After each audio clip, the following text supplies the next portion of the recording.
let's start our topic, that is respiratory pigments. तो सबसे पहली चीज़ जो आपने इसके अंदर लिखनी है वो ये है कि रेस्पिरेटरी पिगमेंट्स का काम क्या होता है। तो आपको ये बात पता हो, देखें जाहिर है कि रेस्पिरेटरी मीन इनका रेस्पिरेशन के साथ किसी किस्म का ताल्लुक होगा, और पिगमेंट आप लोग ऑलरेडी जानते हैं कि जो कलरफुल सब्सटेंसेस होते हैं जो लिविंग ऑर्गेनिजम्स के अंदर पाए जाते हैं उनको हम पिगमेंट कहते हैं।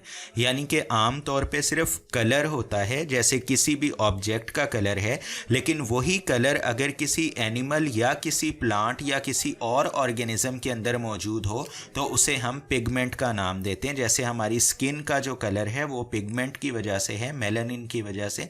इसी तरीके से हेयर कलर पिगमेंट की वजह से है। प्लांट्स के अंदर जो क्लोरोफिल है दैट इज़ अ पिगमेंट। तो लिहाजा रेस्पिरेटरी पिगमेंट क्या होते हैं? दीज आर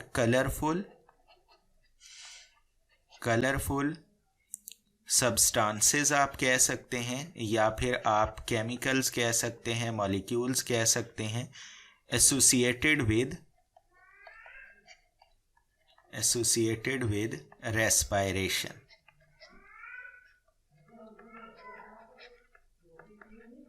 अब इनमें जो सबसे पहली चीज़ आपने याद रखनी है वो है इनकी नेचर, यानी कि ये पिगमेंट किस चीज़ से बने हुए होते हैं, नेचर वाइज ये क्या होते हैं। तो याद रखिएगा ये तमाम रेस्पिरेटरी पिगमेंट्स एक्चुअल में कॉन्जुगेटेड प्रोटीन्स होते हैं या फिर कॉन्जुगेटेड मॉलिक्यूल्स होते हैं। कॉन्जुगेटेड मॉलिक्यूल्स ऐसे मॉलिक्यूल्स को कहा जाता है जो मुख्तलिफ़ किस्म के मॉलिक्यूल्स के मिलने से बनते हैं।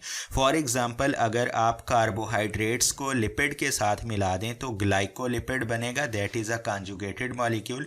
इसी तरीके से आप प्रोटीन को लिपिड से मिला सकते हैं, कार्बोहाइड्रेट को आप प्रोटीन से मिला सकते हैं, और इसी तरीके से आप किसी न्यूक्लिक एसिड के साथ किसी चीज़ को मिला सकते हैं, और आप मेटल को मिला सकते हैं। तो दो मुख्तलिफ़ चीज़ों के मिलने से जो मॉलिक्यूल बनता है उसे हम कॉन्जुगेटेड मॉलिक्यूल कहते हैं। अब जाहिर सी बात है कि कॉन्जुगेटेड मॉलिक्यूल्स की भी डिफरेंट टाइप्स होती हैं, मगर ये जो कॉन्जुगेटेड मॉलिक्यूल्स होते हैं दीज आर मेटेलोप्रोटीन्स। अब देखें, ये नाम से जाहिर है कि इनके अंदर एक तो मेटल मौजूद होगा और साथ ही प्रोटीन मौजूद होगी, यानी a protein that contain some sort of metal. और ये बात याद रखिएगा कि ज़्यादातर जो मेटल इनके अंदर मौजूद होता है वो आयरन है। तो जितने भी आपके पास रेस्पिरेटरी पिगमेंट्स हैं उन सब के अंदर आयरन होता है, इसको हम Fe से रिप्रेजेंट करते हैं। लेकिन एक जो है हीमोसायानिन नाम का पिगमेंट है जिसके अंदर कॉपर होता है। उसके अलावा आप जितने भी पिगमेंट्स को देखेंगे ऑलमोस्ट सभी के अंदर आयरन पाया जाता है। तो लिहाजा इस वजह से हम कहते हैं कि दीज आर मेटेलोप्रोटीन्स। उसके बाद अगर आप इनकी टाइप्स की बात करें तो ह्यूमन में इसकी दो बड़ी टाइप्स होती हैं। अब ज़रूरी नहीं है कि यही दो टाइप्स पाई जाएं, और भी हो सकती हैं, मगर जो बड़ी ह्यूमंस के अंदर टाइप्स हैं वो दो हैं, जिनमें से एक को हम बोलते हैं हीमोग्लोबिन। आप इसको HAEMO भी लिख सकते हैं, तो वो कोई इतनी बड़ी बात नहीं है।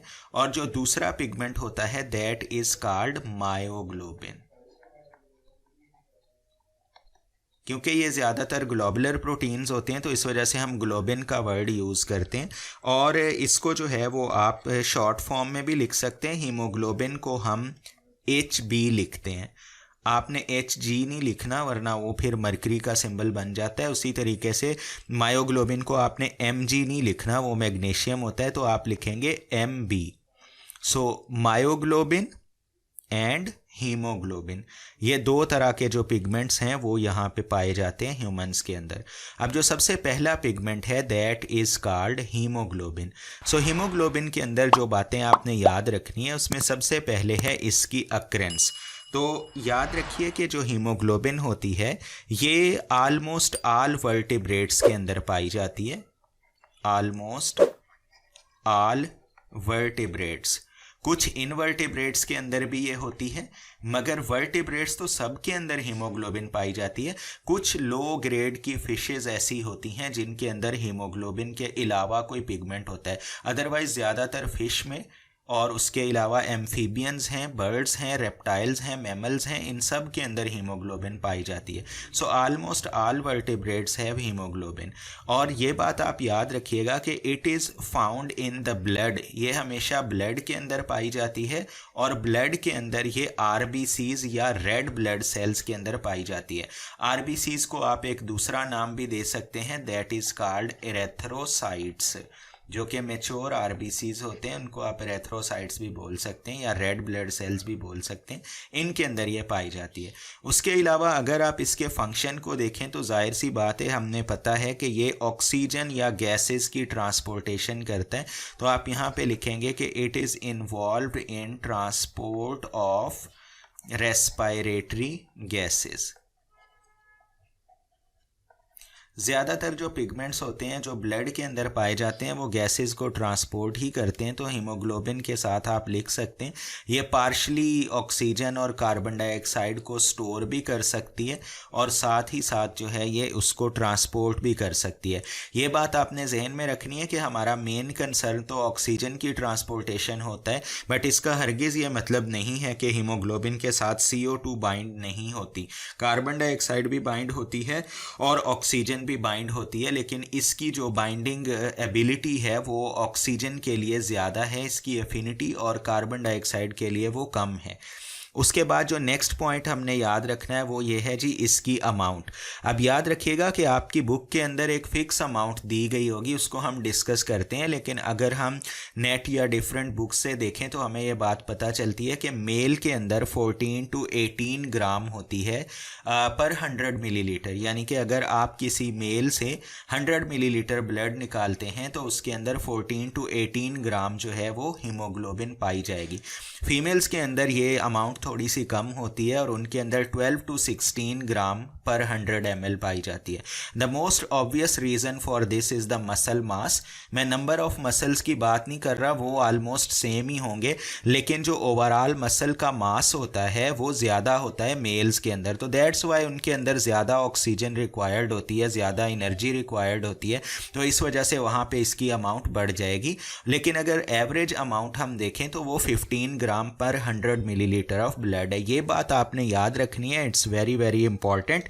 हम ट्रांसपोर्ट ऑफ रेस्पिरेटरी गैसेस के अंदर जितनी भी कैलकुलेशंस करेंगे वो हम इस 15 ग्राम को एज अ रेफरेंस लेकर करेंगे। तो ये बात आपने याद रखनी है कि एवरेज हीमोग्लोबिन की जो अमाउंट है वो 100 मिलीलीटर ब्लड के अंदर 15 ग्राम होती है। अब ऑब्वियसली यहाँ से आप 1 लीटर के लिए भी कैलकुलेट कर सकते हैं, बट फ़िलहाल उसकी ज़रूरत नहीं है। उसके बाद जो नेक्स्ट चीज़ हम यहाँ पे लिखेंगे वो है टोटल अमाइनो एसिड्स।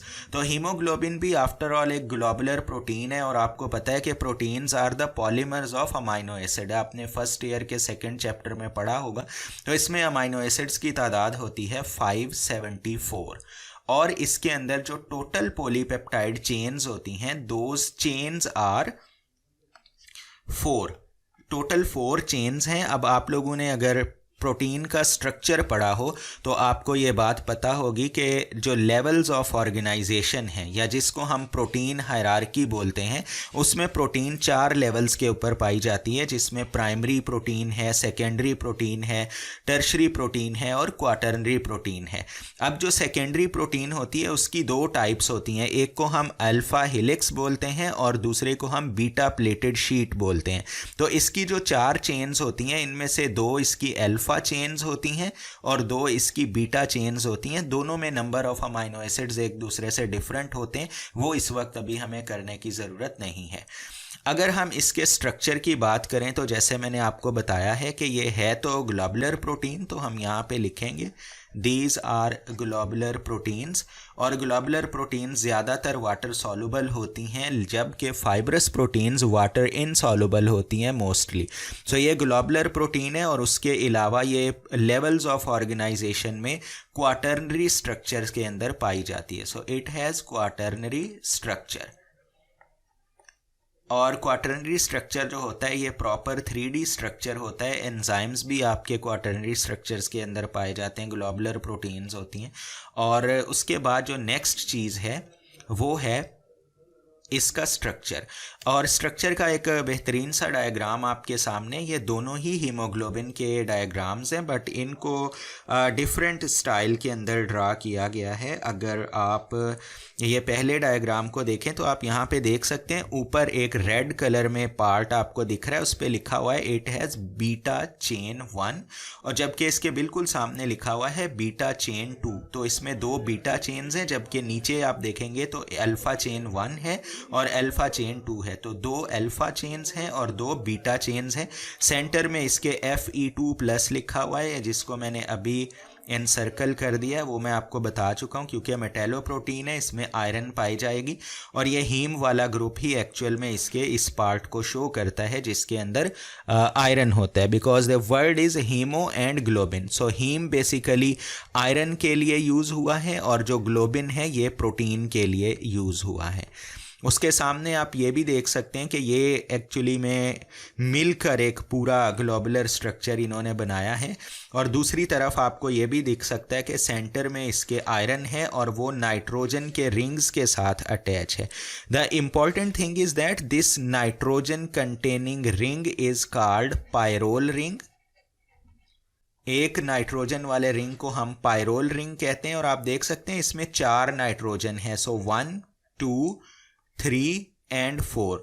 तो इन चारों को इकट्ठे आप टेट्रापायरोल भी कह सकते हैं, टेट्रापायरोल, और they are also known as porphyrin.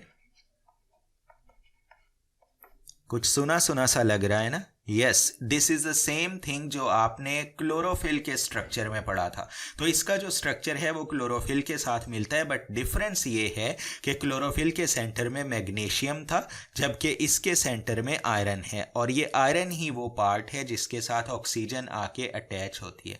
अब देखें, एक लॉजिकल सा पॉइंट है, क्योंकि हीमोग्लोबिन के एक मॉलिक्यूल में 4 चेन्स हैं, हर एक चेन के अंदर एक आयरन मौजूद है, लिहाजा एक पूरे का पूरा हीमोग्लोबिन मॉलिक्यूल 4 ऑक्सीजन के मॉलिक्यूल्स को कैरी कर सकता है। हर चेन के साथ एक O2 अटैच होगा, तो ओवरऑल 4 O2 अटैच हो सकते हैं।